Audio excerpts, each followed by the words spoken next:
not them Marcos Jr., para ma-present ko to sa korte kasi willing mag-testify yung forensic expert sa korte. Sabi niya, if you need me, sabi niya kung kasuhan ka or something, part yun ng service niya. Pero Testify. kalaunan ba niya, alam na niya kung sino yung involved? Actually, sinabi ko lang politiko. Okay.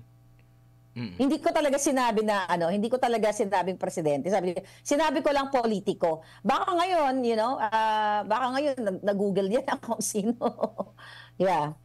Pero wala kang plano na gusto mong paimbestigahan ito? Ito legit itong kumbaga itong mga ipinipresenta na ebidensya, maimbestigahan ito at maibigay din yung mismong mga dokumento. Well, kung meron mag-imbestiga sila, dahil nasa kanila yung burden of proof. Ang nasa gobyerno, sila yung